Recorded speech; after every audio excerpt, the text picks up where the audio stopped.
Okay, guys, I think we can begin. 3, 2, 1, go.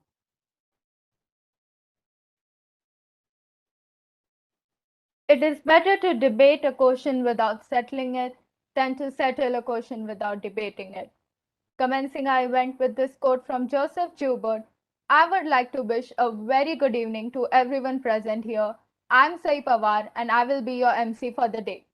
I, along with Shifa Mohammed, Vaishnavi Bhavya, and Noreen Nasser, members of the organizing team, would like to formally welcome all of you to the much awaited final round of the event, Debate It Out.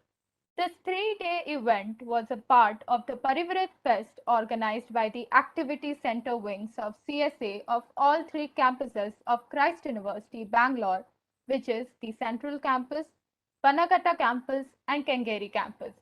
The main aim of the fest is to provide a platform for the volunteers to explore, learn, and understand their creative capacity. The Debate It Out event started off with enthusiastic participation of over 20 teams, and today, after the rigorous rounds of roundtable conference and turncoat debate, we have with us our final 8 teams who will be battling it out with their verbal arms and weapons for one final showdown. We are honored to present our esteemed judge for the event. Our judge for the day is Ms. Ritu. She currently works with Star Sports India as a program producer. She has worked with the press for many years. She is an exemplary in her field. Her level of expertise has been unparalleled. Thank you for gracing us with your presence today, Ritu ma'am. Now, without any further ado, we would like to get to our much awaited final round. Before we start, I would like to make the flow of the event and the rules and regulations clear for everybody.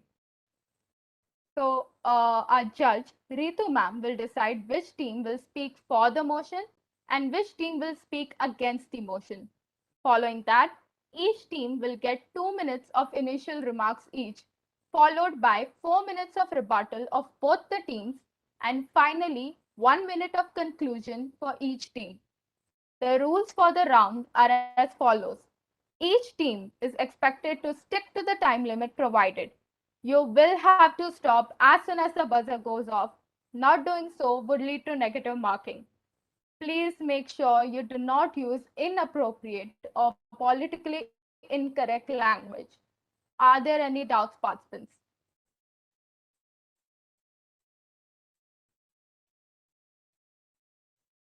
Do we No, have there any are no doubts? doubts. No, we don't have any doubts. Well, We'll be that's told, great. just for a clarification, we'll be told our topics right before we start speaking, right? You have been given your topics. We'll just be telling you whether you are for the motion or against the motion on Yes, the spot. regarding for the motion and against the motion.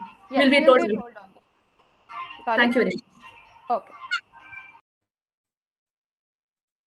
Any other doubts? Okay, thank you. Seems like there are no other doubts now. So let's start with the round. Best of luck to all the participants. The first two teams for the day will be Team Targaryen and Team Baratheon. Are both the teams here? Yes. Yes. Yes. Great. So Ritu ma'am, which team should go for the motion and which team should go against the motion? Uh, that will be decided by ma'am. But before that, am I audible?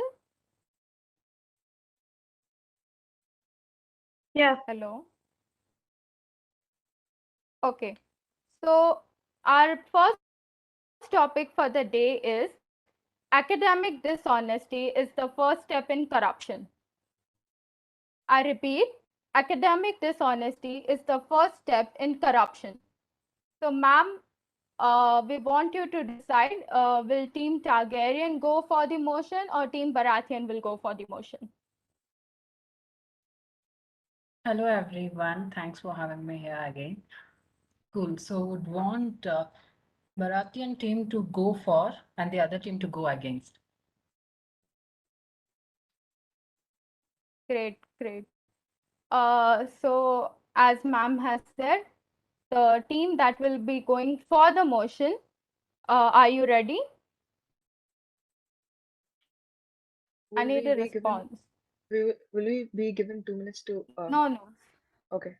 Yes, Sure, we're ready. no, you'll be, since Okay. you are told on the spot, Yeah, you have sure. to start. Okay. So, yes, your 2 minutes of initial remarks begin now. In recent years, there have been some academically flippant or corrupt phenomenons in academic circles across the country. Academic dishonesty often establishes a pattern of behavior which, through the passage of time, only multiplies in intensity. The timeline of which we are going to discuss through our argument and highlight the nuances of multiple actors indulging in this act. At this juncture, I would like to discuss a novel perspective on this motion. The act isn't simply restricted to students. This pattern of behavior tends to bleed into an individual's working life, and this is what we'd like to establish now. Academic dishonesty during one's higher education often breeds a class of incompetent individuals who lack crucial technical and professional skills.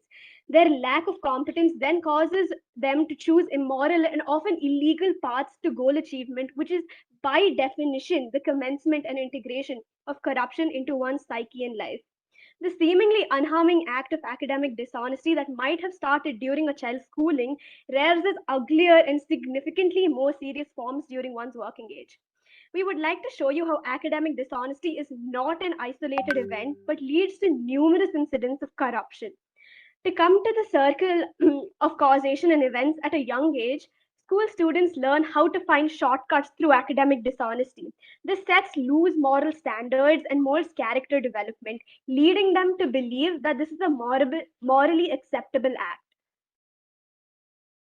Right. So when you don't have enough marks to get admission into any college that you wish to go, you will automatically opt for any backdoor methods to admit yourself into a premier institution as you want to receive that high elite education that they provide.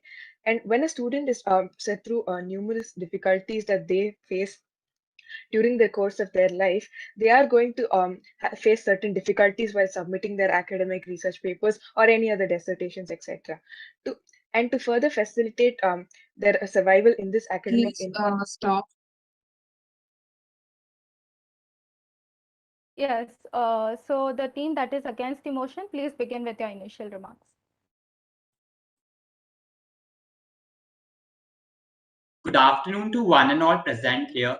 I, Saday Nahar, will be speaking against the notion that academic dishonesty leads to corruption.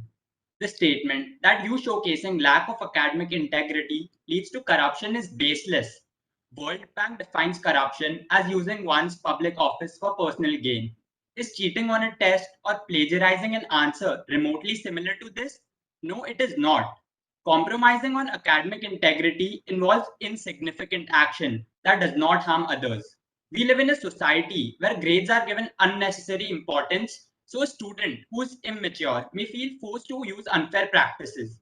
This in any way does not show their lack of character, rather their resourcefulness to be able to figure out a way out of a stressful situation without harming others. Such minute activities are incomparable with corruption, which involves grave crimes like bribes, frauds, embezzlement, which impact the lives of millions of people in the society. Okay, to add on to Sadh's points, uh, it it might seem that academic dishonesty is the first step in corruption, but in reality, it is somewhat different because corruption is performed by people as a result of power, greed for money in general. But academic dishonesty is a result of stubborn and strict rules and regulations from colleges and pressure of grades on a student by family, teachers, and relatives. Numerous students who act dishonest in school are not actually corrupt in real life. Dishonesty gets into play when a student doesn't like what he is given to study. We also need to consider the criteria put forward by the placement companies during recruitment. Grades play a greater role rather than the talent and skills because most colleges doesn't have a method of grading it. So the mentality of a student is developed in such a way that he is supposed to think that grades and marks are very important, which again forces him to become dishonest. We cannot phrase a dishonest student as a future corrupt. Thank you.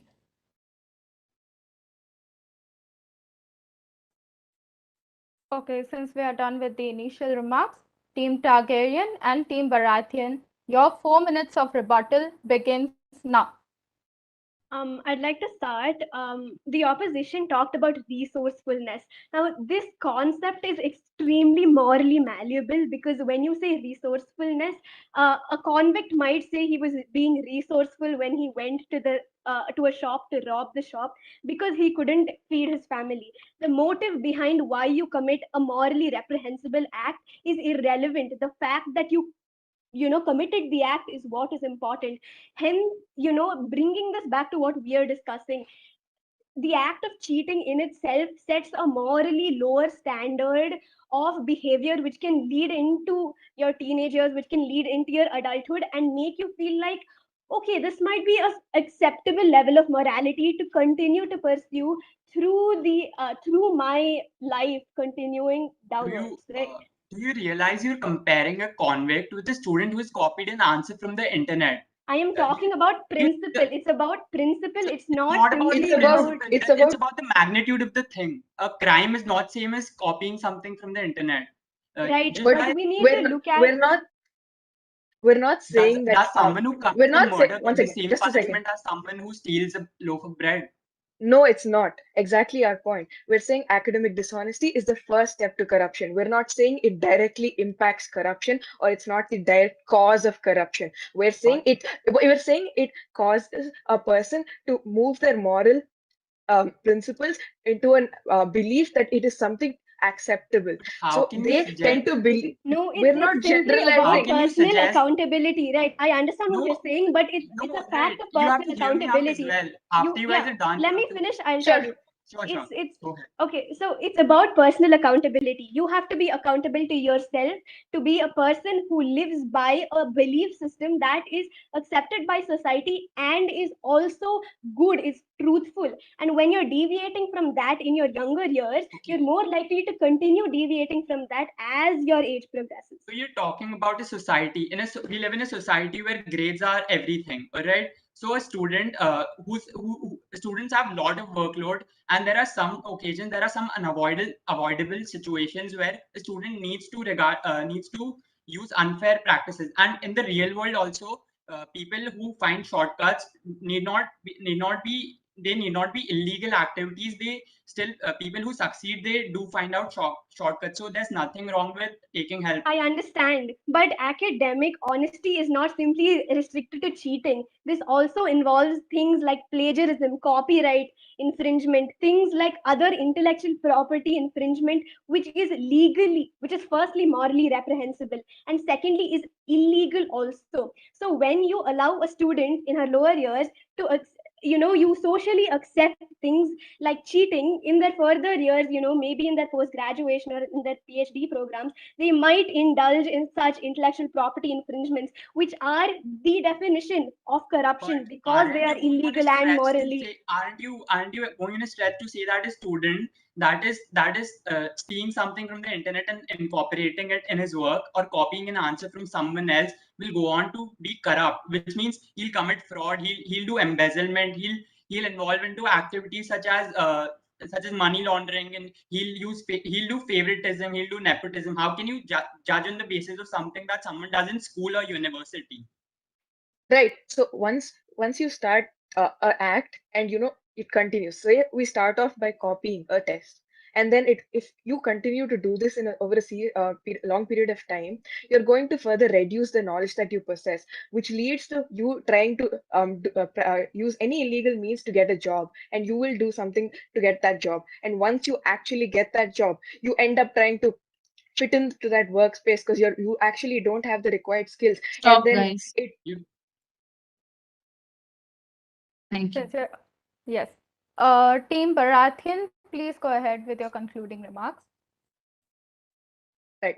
So, in conclusion, we would like to say that since uh, academic dishonesty is a morally incorrect principle that doesn't isn't restricted to copying of your friend's answer script, it's also something much more which diversifies into plagiarism or any other illegal act like copyright infringement, etc. It's not something that can be acceptable, and it has to be considered as the first step to corruption, as it's going to set a pattern that will only change the morally right principles that a person accepts. Hence, academic dishonesty is the first step in corruption, and we strongly stand by this point. An individual can fall into a repetitive act of academic dishonesty, transcending into corruption without realizing when he or she is crossing that line. It's not simply an act of an individual naively copying, it transcends across age into something more vivid and serious like corruption. And Thank you, that is Bharati. our conclusion. Thank you. Team Right. As Targaryen. a Okay, yeah, right. As a conclusion, I just like to say that I still stand firm that something like academic dishonesty cannot justify that it will lead to corruption. Numerous students who act dishonest are actually not corrupt in real life. Dishonesty gets into play when a student doesn't like what he or she is given to study. This also puts a question mark on the education system of the country and inefficient steps taken by the government towards awareness of parents to let their kids build their career in what he or she loves. Students are always pressurized by forcing them to get good marks all the time, and they are not being mature enough, use the shortcuts. This doesn't say that the students will surely be a corrupt. We definitely cannot face a dishonest student as a corrupt in the future. Thank you. And I would just like to add that academic indiscipline is not a behavioral pattern, and it does not mold you as a person, how you step out to be in the professional world, and it does not have anything to do with you being corrupt. Thank you. Thank you, participants. I think that was a really great debate, and both the sides had great arguments. Moving ahead, the next two teams for the day will be Team Greyjoy and Team Aaron, and their topic is Supreme Court judges should be elected, not appointed. I repeat, Supreme Court judges should be elected, not appointed. Ritubam, which team should go for the motion, Team Greyjoy or Team Aaron? Let the team Greyjoy go and the other one go for against. Okay. Team Greyjoy, your 2 minutes of initial remarks begin now. Good morning, everyone. The Supreme Court's only armor is the cloak of public trust, its sole ammunition, the collective hopes of our society. Today, I stand before you to state my team's view on the topic Supreme Court judges should be elected, not appointed. Supreme Court, the apex court, is the last resort of the citizens to get their justice. Judges, someone who they have bestowed their faith in. Election, as we all know, is a method in which people choose their leaders, and appointment is when very few people select their leader. Now imagine if a person who is supposed to give out verdicts and punishments for a case is just in favor of a handful of people. It's illogical to appoint judges for life. In an election, there's always room for correction.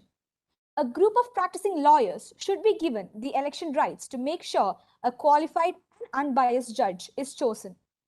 Elections of Supreme Court judges would give younger people many great opportunities to come into play. They have gone through the current issues and can relate well with the people nowadays. Elections are also people friendly and takes into consideration the opinion of the common people and not just the constitution. Right now, the judges are appointed for life.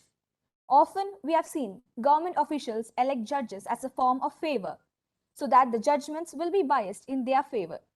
Now imagine if this bias goes on for life. What our team is putting forward is that since we are appointing the district and high court judges, the final apex court that is the Supreme Court judge should be elected, as it will make sure that there is a constitution friendly and a people friendly approach to the case. Thank you. Team Aaron, your 2 minutes of initial remarks begin now. Okay, am I audible? Yes, you are. Okay. John Marshall states, what is it that makes us trust our judges? Their independence in office and their manner of appointment. Elections. Am I audible? Yeah, Tanisha, you're audible. Continue. Yes, you are.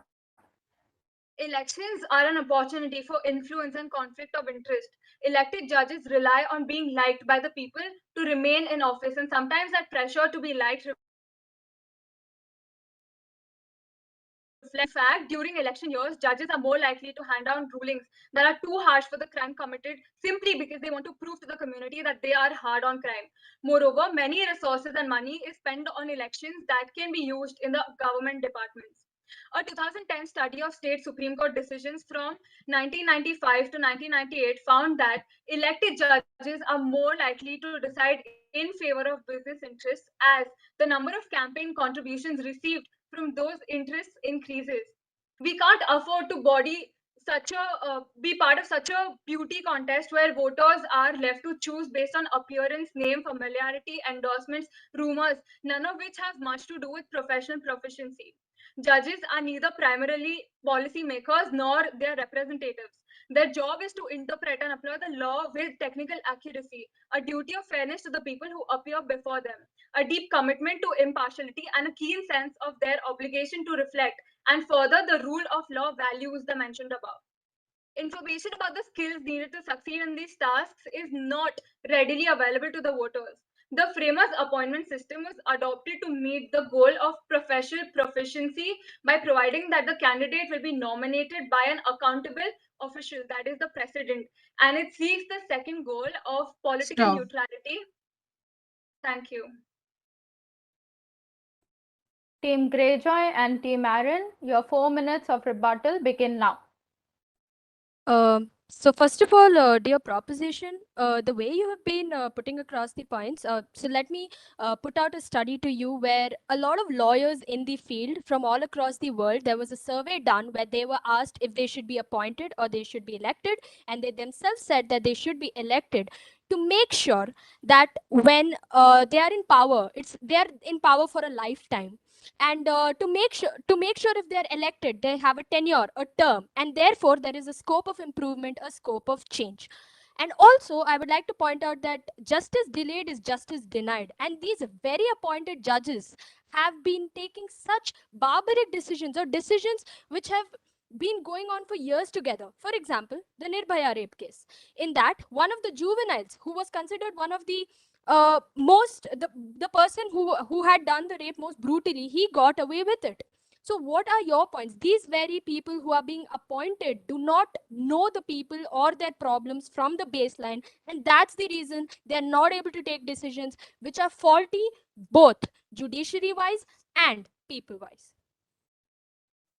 Okay, so let me tell you one thing. When the judges are appointed for their lifetime, it is to make sure that there is a stability going on, that they do not have to worry about being appointed again, being elected again. They have to focus on their law instead of focusing on the elections, instead of focusing on whether people will like them or not like them.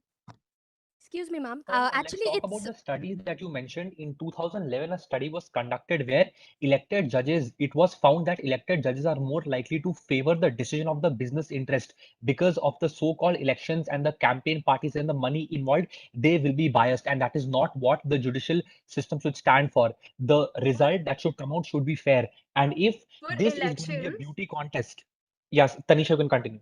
for elections, there are a lot of things to be considered. Okay, there are money factor. Now, when you're going to get money, when you're going to get funds, there are certain parties that are going to be giving funds to you. Now, if there is a case against the party itself, is it going to be fair? Are the judges going to go against the party itself? okay. You So guys, first of all, to clarify, yeah, continue. that point, there is a collegium model which is being followed to elect, and in that model, the legislative and the executive is a part in the decision-making process. Automatically, the appointment process has become an electoral process. So why not openly go ahead and declare it as an election process, ladies and gentlemen, where the people can choose instead of having their representatives choose in the name of getting a favor out of the judiciary system, because you know about the system of checks and balances, right? And you're quoting the same study again and again. Let me also tell you about another thing. There is a fund which is just being allotted for the judiciary. They can use and conduct elections from that funds. And what we are also stating here is, instead of involving people directly in the process, we should have the advocates who are enrolled with the bar council, who have the knowledge efficient enough to be a part of the election process. So you have a free and fair process as well, and you have the elections as well going on. Like you You said, one that there is second. a You fund also said appointed. No, you also said that what is the this thing whether we how can we be sure that there won't be a party favored? You guys told about how the judges are right now appointed by the president, and who appoints the president? Isn't it the selected party members? What makes you think that judges appointed would not favor party when they're appointed? And it's just during elections that Because in order to party make sure favoritism that comes a in play. judge, okay, you do realize that when a judge is appointed, the president and the chief justice, they know the exact level of skill and merit required. The information that is used, there is a huge chunk of information that is required by the people to understand how a judge is to be elected. Thank you, But guys. that information is not given to the audience, and that's the reason it has to Stop. be. Thank you. Team Greyjoy, your 1 minute of concluding remarks begin now. So, with this particular debate, what we are trying to convey here very clearly is that the current system of judiciary has a lot of flaws which need to be in. We are following a system which is hundreds of years old, and it was given and thrown to us by the Britain system, and therefore it requires a change. And that change will begin when we revolutionize the system by which these judges are being appointed, and that revolution will begin when you introduce the election system and not asking the people to vote, because we know the cons of the same. Asking the very own lawyers and advocates who are experts in those fields to give the recommendations and make sure that the right people are holding a power for a given tenure of time. Thank you. Can I start? Yes, Team Aaron, you can start. Oh, yeah. So the judicial skills have nothing to do with the money raising powers or the political endorsements or everything related to the campaigning. We have to make sure that the judge should be independent and should not run for elections. We cannot make promises and we cannot prejudice against a case, which often leads to, which often the current politician, that's what happened in the current time.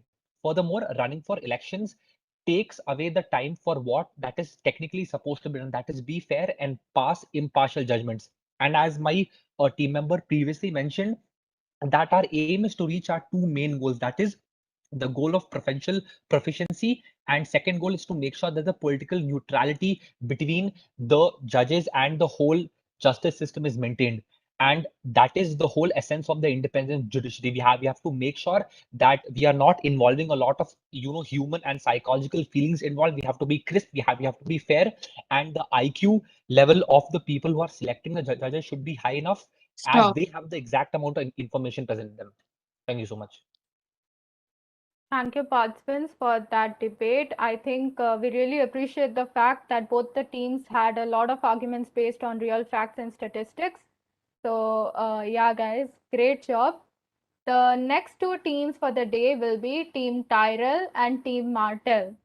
And the topic is vaccination should be compulsory for all. I repeat, vaccination should be compulsory for all. Ritu ma'am, which team should go for the motion, Team Tyrell or Team Martel? This topic seems to be very healthy, so let's see how it goes. Yeah, so Tyrell should go far, and then the other team will go against. Okay. Team Tyrell, you're for the motion. Your 2 minutes of initial remarks begin now. Good morning, good evening, ladies and gentlemen. This is Team Tyrell, and we are asserting our strong favor for the motion that vaccination should be made compulsory. So, in 2019, UK's Health Secretary, Mr. Hancock, said that any person who spreads anti vaccine messages have, in quotes, blood in their hands. So, what do you mean by vaccination and why is it important? Vaccinations are prevents contagious, deadly, and very dangerous diseases by working with your bodily mechanisms and providing protection against any pathogens, bacteria, or viruses. And it is undeniable that it is undeniable that many researchers have found out that with time vaccinations have been effective and have led to a lot of preservation of people's community, and has also led to a vast decline in the rate of diseases. But still, even Also, in such a also juncture, America. one minute. Even in such a juncture, the debate topic of whether vaccination should be made compulsory is still standing. Also in America, even today, we have cases of measles. This is the condition because even today there's very low rate of vaccination given for that particular disease. So still we have countdown cases for measles. And one more thing is, vaccination was first invented by Jenner. This was because of a disease cowpox. Why do you think it was invented? Because this is officially being tested that this particular thing that is for vaccinations actually effective and people get good results by this. And out of 1000 out of 14,000 people in the US after the vaccination, only 0.007%, yeah, only 0.007% were affected for the COVID. Thank you. Team Martel, your 2 minutes of initial remarks begin now.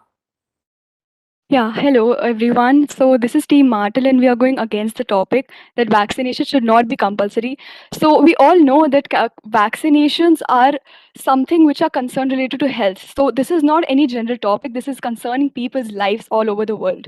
And I would like to say that vaccination is not the problem, but the compulsion that is attached by the government is the problem. The government cannot force anything upon people's lives because it is actually affecting lives. And this is not only related to COVID, this is related to any vaccine. The vaccination starts by an infant.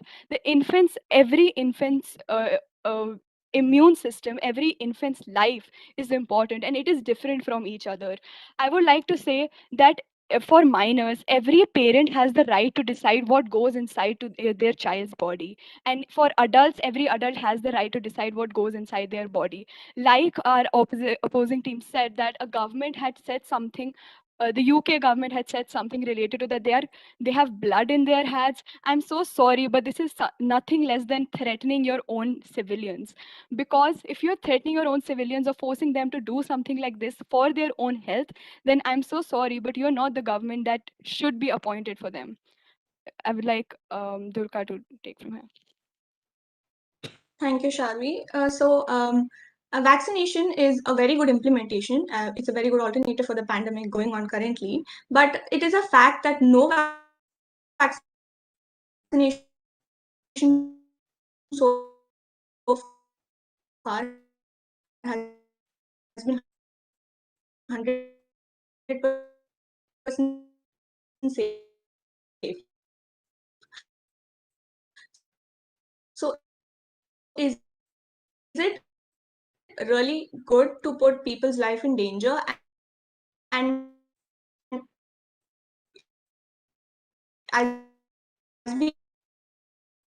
Stop.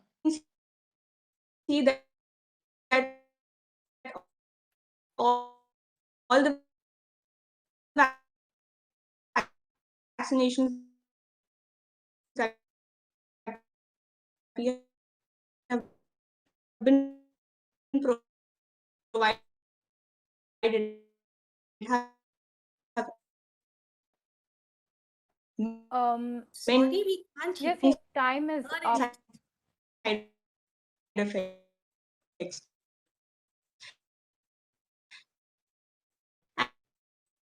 Um, yes. So sorry, I guess their internet side is effects as big as autism, Yes, yes. brain Team Martel, your time is up if you can hear yours. a lot of them, and we can see elderly people who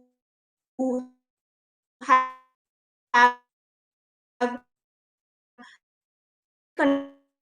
conditions such as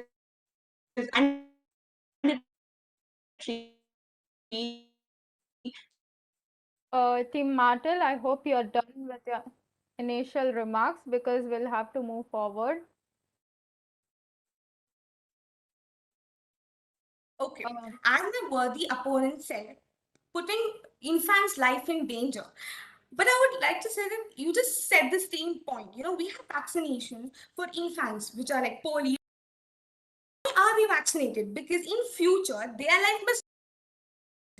That is the reason they are giving vaccination, and nobody is forcing anybody, or no one isn't, no one is harming Can you anybody. No start one the is in rebuttal? danger, because making it compulsory is not pushing them or punishing them. Making it compulsory, is a regulation that has to be done in a I proper agree. manner, in such a I agree, manner. ma'am. I completely. Actually, it's a compulsion with polite thing, rather than making it a push, or, as you said, putting them in danger or forcing them. Yes, ma'am. I agree with what you're saying. I am not against vaccination. As I said, I'm against the compulsion of vaccination. Because the thing is that, first of all, no vaccine is 100% safe for the use of children, for the use of adults, for the use of anyone. Second of all, the thing is that the government doesn't have to deal with, not force people, but at the same time understand why they are scared, understand where the fears are coming from. There is a psychological term that I would like to mention, which is availability bias, due to which the people are more concerned about the fear of the vaccination than the fear of the disease itself.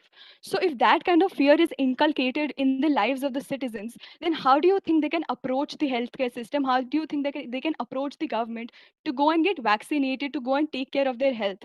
First point. Second point, in most of the countries, especially underdeveloped or developing countries, people don't have that kind of economic opportunities or accessibility to go and reach out to healthcare system. We are not only talking about India, and we are not only talking about COVID here. We are talking about vaccination throughout. So in countries, especially underdeveloped countries, people cannot reach out to a healthcare system first, because they are not economically that well off, and at the same time they don't have enough assets. At the second time, the infrastructure, the healthcare infrastructure and the supporting staff is not as good for all countries. So we cannot only compare the statistics by countries like USA, Russia, China, etc. We have to see the poor countries as well. And the thing is that if doctors, these vaccines are I would like to affecting. contradict, and I would Just a like to second, tell let me, you. could you please let me finish?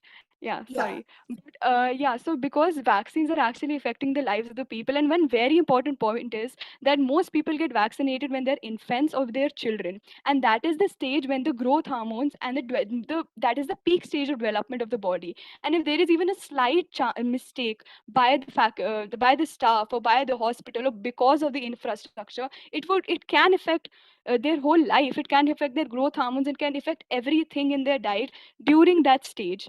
So that kind of thing, and having autonomy over your own body, is something that the government should understand. The government should understand where is this fear coming from, because As they we should all know provide. that we have modern healthcare centers coming up. So we have seen instances where the developed nations, or nations like America, USA, as you said, are putting medical setups in countries where they're not available with.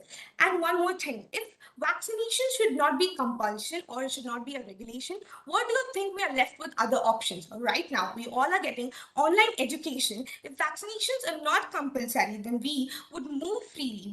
Then obviously there would be no point from us Okay, I restricting would and like to making us sit contradict your point and and say giving that just autonomy. because we are Please not let me left with finish. any Please let me finish. alternative. Yeah, because if there's no regulation or there's no compulsion, the government is thinking with all the perspectives to control a particular disease. So right now, vaccination is a very important tool with which we can control not Stop. only COVID. Thank you. Before I move ahead, guys, please note you'll have to wait for me to say that your rebuttal round begins or your concluding remarks begins, because according to that, we'll have to start our timer. We have to stop our timer. So please just don't start. Okay. Okay. Team Tyrell, your 1 minute of concluding remarks begins now. Okay, so I would like to tell my worthy opponent that if one individual is actually putting a it is actually making the life of sort. Yeah, and you can continue from that. I have a question Team to Martyr, Team your 1 minute Martel. of Of their health through diet, through exercise, through different measures.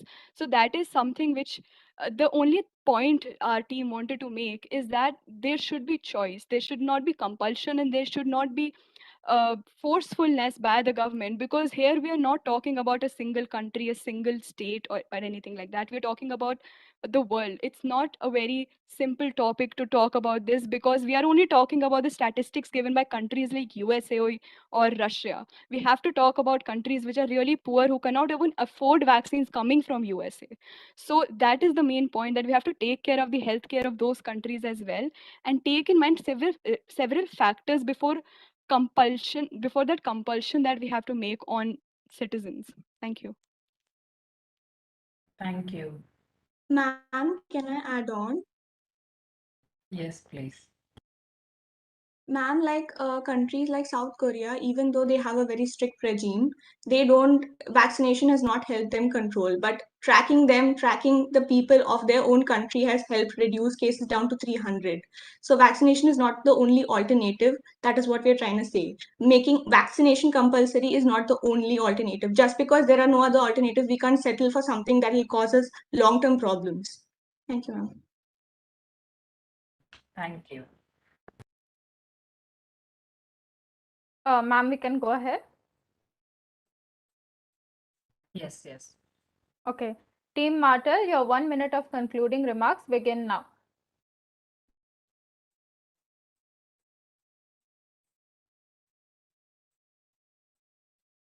Yeah, so basically, we would like to conclude by our stand, and we would be, with our stand that vaccines should not be compulsory for every citizen, and vaccines should, Thank there you. should be a So yeah, consent, there should so be a, making vaccination compulsory is vaccination is a very good implementation. I'm not gonna go wrong on that.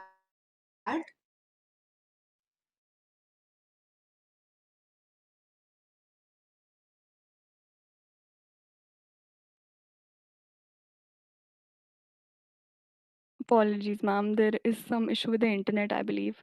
That is why there has been a lag. My partner is not there in India, actually.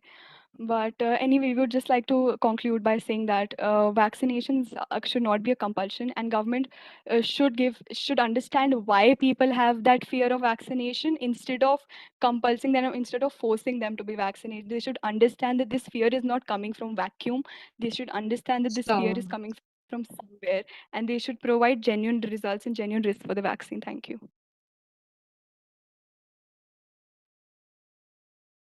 Thank you so much, participants. The debate was really great. The arguments presented were great. The rebuttal was also very great. Moving ahead, it's okay, Team Martyr. It's okay. We all are having our own issues. It's okay. So, finally, we have our final two teams for the day. They are Team Lannister and Team Stark. The topic is artificial intelligence is a threat to humanity. I repeat, artificial intelligence is a threat to humanity. Ritu ma'am, which team should go for the motion? Team Lannister or Team Stark? Let Star go for. cool. Okay. Okay. Team Stark, your 2 minutes of initial remarks begin now.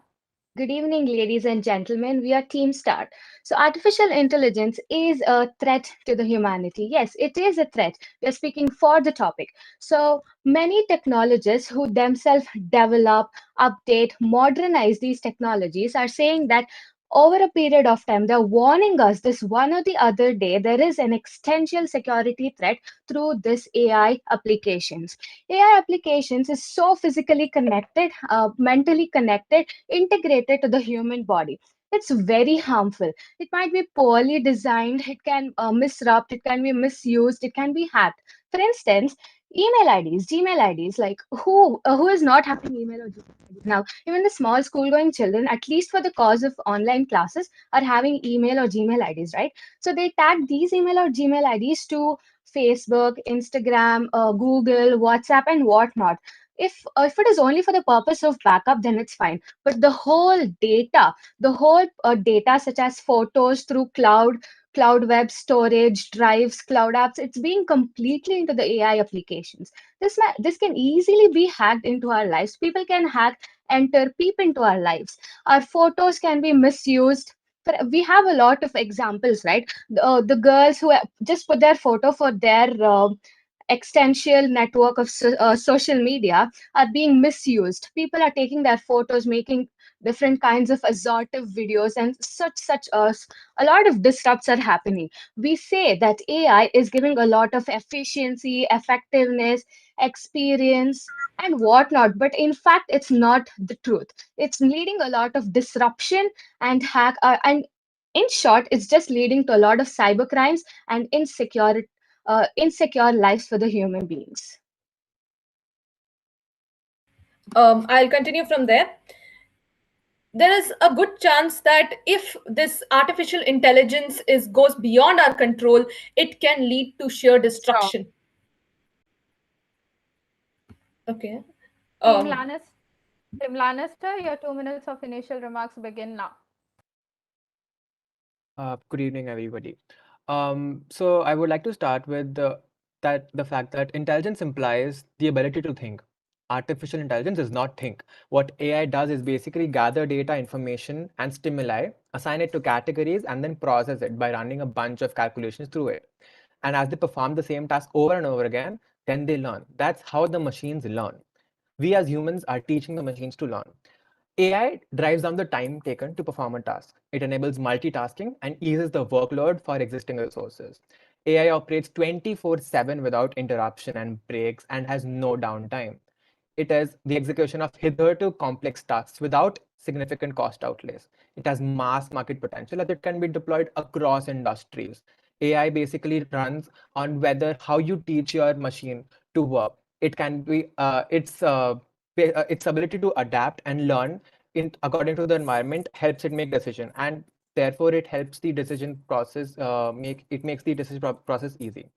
One major point is that AI augments the capabilities of differently abled individuals. AI enables people with disabilities to step into a world where their difficulties are understood and taken into account. Technology adapts and helps transform the world into an inclusive place with artificial intelligence accessibility. For example, Siri, Cortana, Ava, which is a transcription app, helps people with disabilities not feel excluded, but feel included in the world.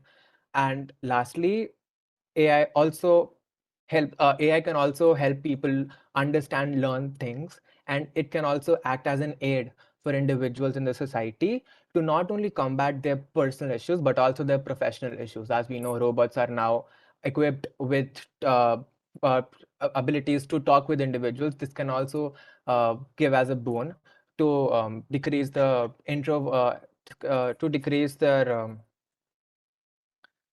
I'm sorry. Yeah, I'll finish with that. Thank you.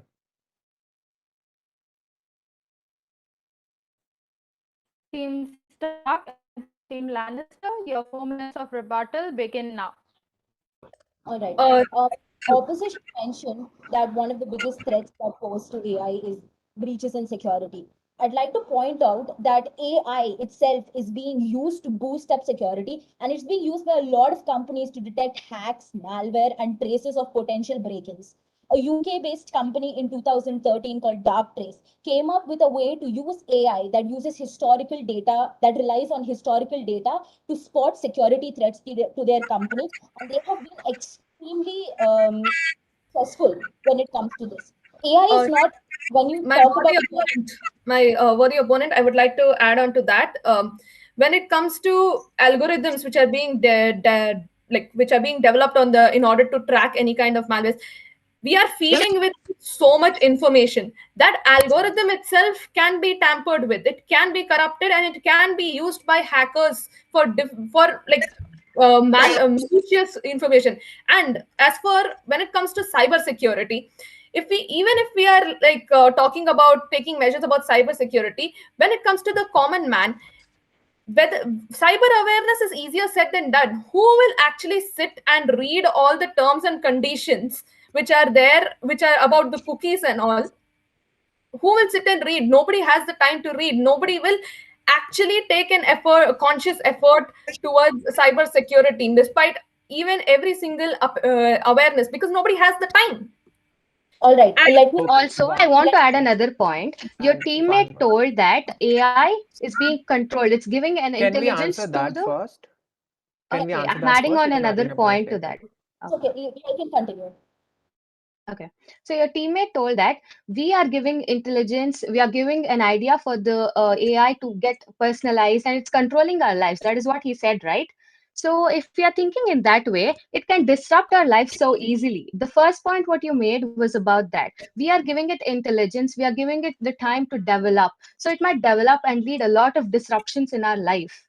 Also, when It you will told not about develop on its robots, own. Right. Let me. Humans will develop the artificial intelligence. It will not develop on yes, its own. It's All humans who control the artificial intelligence machines. Going back to the point of security, cyber crimes, well, I hope you know that there are counter AI technologies and tools in place to control them. Um. All right. Talking about what you mentioned, that what your partner mentioned about AI being, mispractices of AI.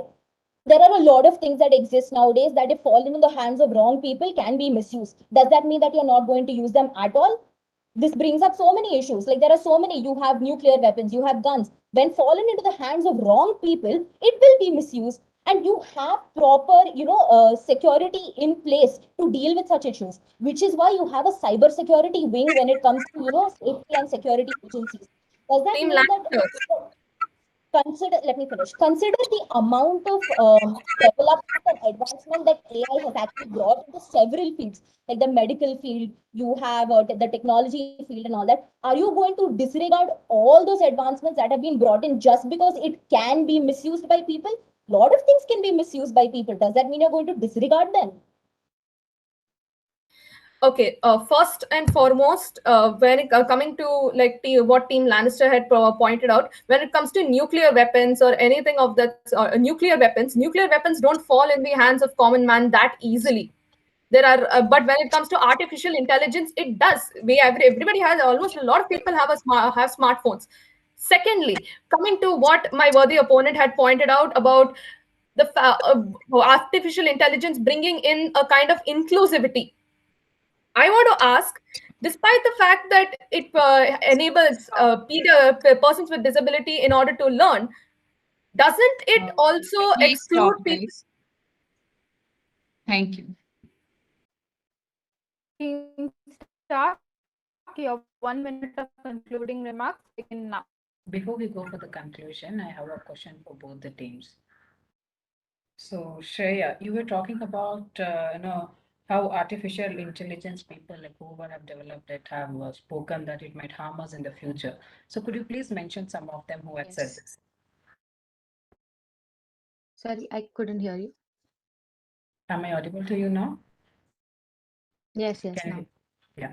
In the beginning, you said that, artificial intelligence, whoever have developed any kind of work from there, you said that, it would lead, it would harm us in the future. So could you please help me out by mentioning their name and what kind of work that they came up with, and in future they said that it would harm them? Technologists, it's generally given that the technologists are warning us, the ones who are updating, the ones who are modernizing these technological Exactly. data. I get your point. I get your point. That's Yes, what yes. I mean. Like, can you please mention me who had said this? An example, at least one of them. It was generally the technologists who mentioned about these points were noted down. Okay, thank you. So Ma'am, can I I answer? yes, please.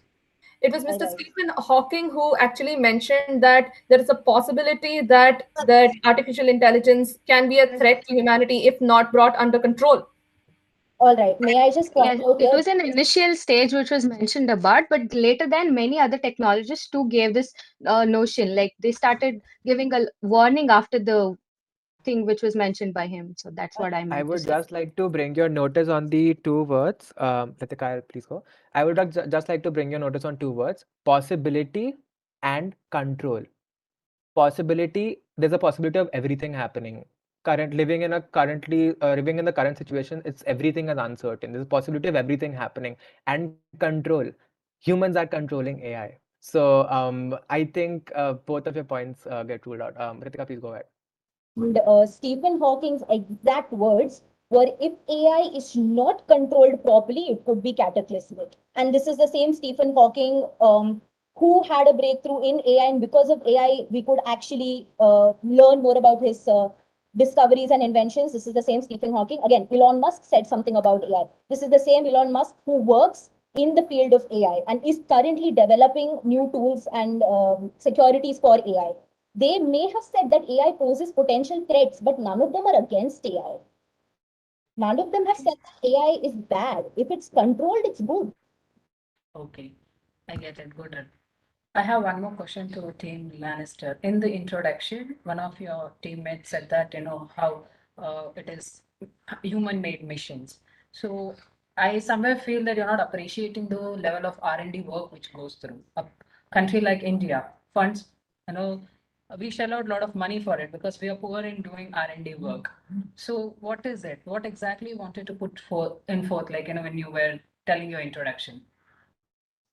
Ma'am, so going back to the introduction, ma'am, all the work that we are putting in R&D, as when we look up, considering USA as of now, the major R&D breakthroughs in USA and Europe are in AI now. So if we teach machines and if we give them the simulated environment and if we make them learn that they can possibly do well in research and development areas. If we focus our strengths, if India focuses its strengths on making the machines learn, then as I mentioned, R&D would see a great boost. Can I point out something in what Team Lannister tried to say? Team Lannister tried to say that if we can make machines try to learn something on their own, isn't that in itself become a kind of an intelligence explosion, which in turn can outwit humans because artificial intelligence has the potential by learning to in order to control humans someday or the other. Again, But like we we do mentioned, realize, this human go learning ahead. is facilitated by humans itself. You are the one who adds in the calculations and the programming for AI to be able to learn. You can control till what boundaries the learning, apparent learning of AI can exist. If you have a proper control over it, there should be no reason why it is a threat. It's like upgrading a device. You are just upgrading the capabilities of AI. You are not allowing it to learn new things or have thoughts in itself or turning it sentient. One more point. You feed in data and information. Whatever data and information you feed in, that will be used. AI does not have the ability to gather data and information from somewhere else. It only works on the data and information that is fed by humans. So we can control AI. Can I ask you a question? Can we or can we not feed in certain kind of data as humans, as common people, unknowingly or knowingly? So obviously, AI can also collect this, right? Secondly, as for what you said, you mentioned that you have certain control over the level of learning. Like how much in practicality, how much of control will they actually like? How much control will they? How many barriers will they put in? Because for the sake of so-called development, they will not put much barriers, right? This is not about putting in barriers. I Why get both the I establish? get I understand whatever you guys wanted to tell, but I just have one suggestion. Please don't, take me wrong. But you guys should have actually debated by taking some case studies. That would have really been better. You have a legal support in your hand. Both the teams would have actually utilized those points and then spoke on it. That would have actually been very healthy and interesting. But yeah, rest it was very good. Thank you. Thank you, Thank you, ma'am. participants. I think the arguments that were presented before and later were really great. But since we have a time limit that is provided to everyone, Ritu ma'am, I hope they were graded on the 4 minutes of rebuttal that they were given. And yes, so team staff, your 1 minute of concluding remarks begin now. Thank you very much. We firmly believe that artificial intelligence is a potential threat to humanity because of number one, the intelligence explosion. Number two, as my worthy opponent had pointed out about inclusivity about how persons with disability can be helped using artificial intelligence. I would like to point out, because with reference especially to the first round of this debate about digital divide, there is actually a socio-economic divide when it comes to access to technology. So when it comes to artificial intelligence, can that be avoided? Can that be ignored? Third, and yeah, hence a third about cybersecurity and cyber like warfare. There is a rapid development in the dark web. So there is a potential risk when it comes to data leak and data breaches. So hence we believe that artificial intelligence is a threat to humanity. Thank you very much. Team Lannister, your 1 minute of concluding remarks begin now. All right. So what we have conveyed here is the fact that no matter what you may want to say about AI, you cannot deny the fact that in the long run, it has made our lives far, far better. Right from providing basic amenities to the disabled, having advances in the field of defense and medicine, AI is not just something that we use for novelty sakes. It's something that we require. And when it comes to posing threats, AI is programmed by humans themselves, and any discrepancies in programmings can always be detected and corrected. And there is a whole cybersecurity wing which is created just for this basis. And you cannot disregard something on the basis that it can be misused by people. Everything can be misused in the wrong hands. And before you get worried that AI will turn out like Isaac Asimov stories or other sci-fi stories, take a step back and realize that without the advancements that we've had due to AI, we wouldn't be here right now having this debate. And which brings me back to the point that AI is not the threat that we think it is. With proper control, AI is actually a boon to society. And with that, I rest my case. Thank you very much. Thank you so much, participants. The debate was again really amazing and the arguments were presented very well. You guys did a really great job. So thank you so much for all the outstanding performances that we got to see today. We have reached the end of our final round.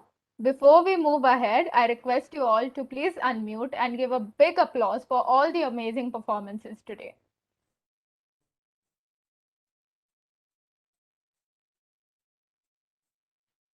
You all can unmute. Okay, it's okay. We can see reactions as well. Thank you. Thank you. So I'd request our judge, Ritu ma'am, to kindly take a moment to acknowledge our participants and share her experience of judging them. Hello, everyone. But yeah, it was very good, healthy discussion, I would say. But then here and there, few teammates were actually very much confused of what has to be told and how you have to actually put your defense point. Only request, anything for that matter. It's not only for the sake of debate, but anywhere where we stand when we are dealing with the audience today, there may be many people who are watching you guys, or as in the audience. You should always be very soft when you're putting your point. Like you shouldn't. You tell your words. You tell it. You tell your points, but it has to be very smartly said. You shouldn't actually thwack with your words. So that's something that we all have to keep in mind. But rest, I say that it was really a very good, healthy discussion. You guys actually utilized your time very well, and you guys knew it, like what exactly you guys wanted to talk. There was nothing like you guys weren't prepared about your topic, so there was nothing like that. But yeah, it was very good, I'd say. It was a healthy discussion we all had. Thank you so much for your insightful words, ma'am. I hope the participants will learn and will certainly improve. In the end, I would like to say to all the participants that keep your eyes open to what's happening around the world, form an informed opinion, and put it out there in the world by being vocal about it, and always keep trying to bring a change into the world in however little way you can, because each effort matters, and that is something CSA volunteers always stand by. Thank you once again, and please join the valedictory ceremony at 6:30 where the results will be announced. Thank you.